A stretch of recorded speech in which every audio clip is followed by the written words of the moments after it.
Hi, Mystery Recapped here. Today, I am going to explain an action drama comedy film called Big Brother. Spoilers ahead, watch out, and take care.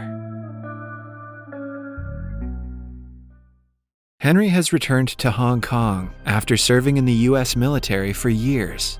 Looking to start a career as a teacher, he goes to his former school, Tak Chi Secondary. The principal notes that he doesn't have experience in teaching, but after being shown a recommendation letter from a higher official, he is given the job.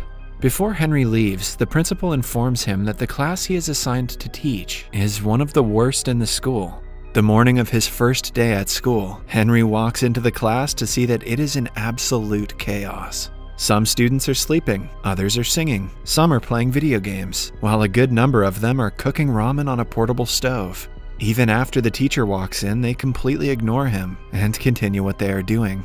Henry tries to get their attention, but they pretend to not hear him. He gives up on trying to divert their attention and goes around the classroom commenting on the things they are already doing. The students who are cooking are asked to eat less ramen because it contains too much sodium. Henry then approaches a guy named Zufa playing ukulele and helps him with it. Similarly, he warns a gamer kid against the radiation he might receive from staring at the screen all day. Geez, if that's a real thing, then it's too late for all of us anyway. When the students finally start listening to him, he introduces himself and writes his name and phone number on the board. The students laugh because his handwriting is ugly. Then, someone from the students calls him and asks him to leave the class, but Henry laughs it off. The kids ignore him yet again and continue with the activities they were doing before his arrival. Having enough of it, Henry uses a rubber band and piece of chalk to trigger the fire sprinkler in the room.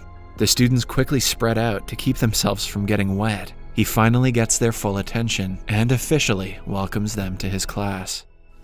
Welcome to my class! After class, a group of 5 lowest-ranking students gathers in the sports supply room to smoke. The leader of the group, Jack, has a crush on an A-grade student from another class. The others find him staring at her picture and make fun of him. The group has a rivalry with the rich and spoiled kids from the school's basketball team.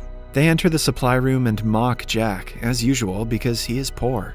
Later, the basketball team is practicing, while Jack and the group watch them from nearby. Jack drops a bottle on the court, which causes the team leader to fall. The group laughs, but is given detention by the school's English teacher, Miss Liang. To avoid detention, they play a prank on her and run away when she is busy cleaning her desk. Elsewhere, the school's principal is distressed because the education board is planning to deduct 20% of their annual funding. The people from the board come to take a tour of the school to inspect where the funds are being used. At the same time, Henry enters the classroom where the students have set up a bucket of water to prank him. But his reflexes work faster than the falling bucket, and he is able to push it away. The students who had been waiting to make fun of him are left shocked. Henry asks for Jack's packet of cigarettes, knowing that he smokes. Jack simply hands him the pack, curious as to what he is about to do.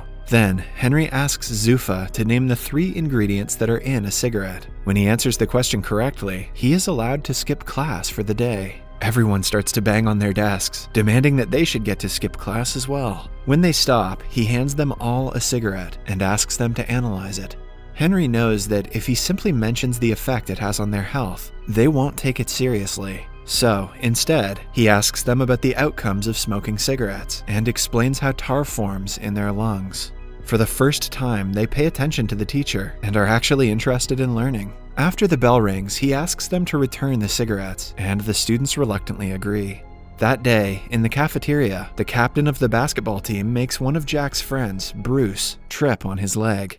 This gives rise to an argument between the groups, which soon turns into a fight. They throw food and tables at each other, destroying the place. Later, Henry is informed that 5 students from his class have been temporarily suspended for starting the fight. Henry finds Jack fighting his opponent in the hallway and stops them. On being asked to calm down, Jack accuses the school of being unfair because the rich kids get no punishment. That day, after school, Henry goes through the files of all 5 students to find out more about them. The first guy is named Zufa, the son of a Pakistani immigrant who is always discriminated against because of his race. He is often accused of stealing by the policemen in his neighborhood. Zufa's only wish in his life is to become a musician. The second student is a girl named Danan. She was a disappointment to her father ever since her birth because he always wanted a son. Her entire life, Danan has been trying to gain her father's respect. She even cut her hair to a shorter length and played with cars to pretend to be a boy. Yet her father doesn't care about her, while he treats her younger brother like a prince. Then there are brothers named Bruce and Chris. Their mother ran away with a man when they were only kids, which turned their father into an alcoholic. The brothers only had each other to rely on while growing up. Bruce became obsessed with video games to escape reality, while Chris worked hard in a grocery store to make money for the family. Lastly, Henry can find no information about Jack's family background. In the following scene, we see Jack working at a restaurant as a waiter. An MMA bettor, Jian Ying, arrives at the restaurant with his business partners. When Jian Ying isn't looking, Jack steals his fancy lighter, but is caught. Jian Ying's men beat him up as he checks Jack's ID. After finding out that he is a student, he gives some money and offers him a job as their food delivery man. Somewhere else, Henry visits Zufa's home and finds him running away from his father and his associates after stealing a ticket. He helps him at first, but after finding out why he is being chased, he takes the father's side. Then, he and Zufa come to hang out at a bridge. To motivate Zufa into doing whatever he wants, Henry sings with a band performing in the streets. Seconds later, Zufa joins him and sings in front of people for the first time since being bullied at school years ago. Meanwhile, Bruce and Chris's father comes home late, like always, and orders them to bring him a beer from the store. When the brothers refuse, he yells at them to get out of his house. The next day, Henry meets with their father and convinces him to go to rehab for his son's well-being. In the meantime, Danan's father brings her a bag of makeup products and asks her to act like a girl for once. Danan is furious at him for always making her feel like she is not good enough. She applies the makeup on her younger brother and sneaks out of the house with the car key. She is about to drive away in her father's car, but is stopped by Henry at the right moment. He tells her that driving without a license is illegal and suggests an alternative. Following that, they go to a go-kart racetrack. Henry also invites her father and makes them race. The father and daughter show no mercy to each other during the race and eventually end up outside the track. Suddenly, Danan's go-kart is hit by a vehicle, but she manages to dodge it. Unaware of this, her father cries, mourning his daughter's death. Danan realizes that he does in fact love her and hugs him. The next day at school, Bruce and Chris, along with a group, are sent to a rehabilitation center to interview a recovering alcoholic. They are surprised to see that the person they have to interview is their father.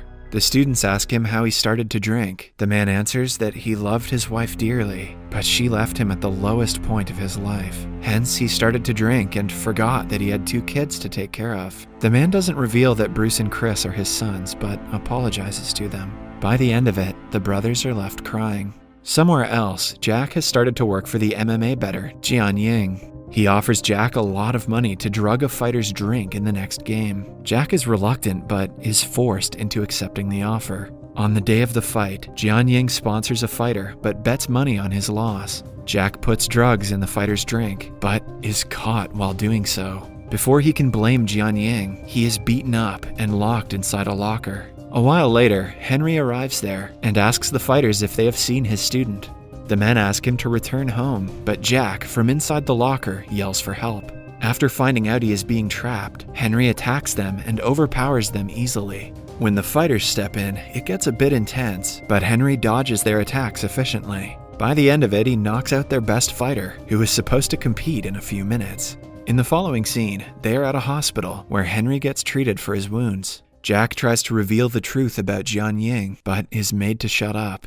The news makes it to the television, and Henry starts being known as the man who beat up a professional fighter to save his student. His popularity in school grows, and the students start to respect him. They even get up to welcome him to the class, in contrast to how they were earlier. A flashback shows us that Henry used to be a prankster when he was in school. He even threw water balloons at a student who was playing piano for the parents in an event. Later, he fought the same student and broke his hand. He was suspended for the fight, after which he had to fly to the States. Starting that day, the students pay attention when Henry teaches in class and study hard for the upcoming college entrance test. Everyone is doing great, except Bruce, who has grown addicted to pills. It turns out that while Charlie turned to video games to avoid his family's problem, Bruce started doing drugs. Because he is unfocused, he does very badly in the mock entrance test. Henry promises to help him, but Bruce grows more depressed with time. Eventually, he jumps off the balcony of his house. He is rushed to the hospital and goes into a coma. The media twists the news and blames it on the school and Henry for what Bruce did. The officials from the education board interview Henry and decide to revoke his teaching license. When he packs his things and leaves the school, the students chase him, asking him to stay. They are heartbroken by his absence, but they know that they should ace their upcoming test to make him proud. From that day on, they study twice as hard to prove to the board that Henry is a good teacher. On the day of the test, Jack, along with all of his classmates, get a text from Henry asking them to meet in the school an hour before the exam. When the students gather, they find out that it was Jianying's trick to keep them confined in the school so they won't make it to the examination hall on time. He is doing this to teach Henry a lesson. A while later, Henry arrives at school and finds out about Jianying's plan. He lets the students free and fights all of Jianying's people to stop them from harming the children. They escape and quickly make their way to the examination hall, while Henry fights Jianying. While they are fighting one-on-one, Jianying reveals that he was the guy who Henry had thrown water balloons at when he was little. It turns out that ever since Henry broke his arm, he wasn't able to compete in a big music competition. Ever since the incident, he hasn't touched a piano and blames Henry for ruining his dream. Henry tries to reason with him but is attacked yet again. They struggle to get a hold of a knife. At last, Henry gets in a chase to kill him, but doesn't do it.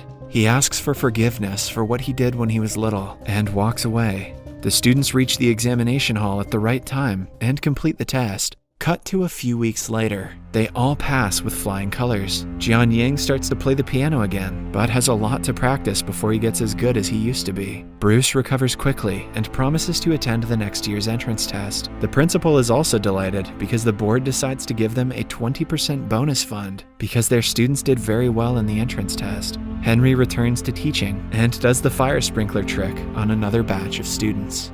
Subscribe for more videos like this, turn on notifications, and leave a like to help the channel out. Thank you for watching.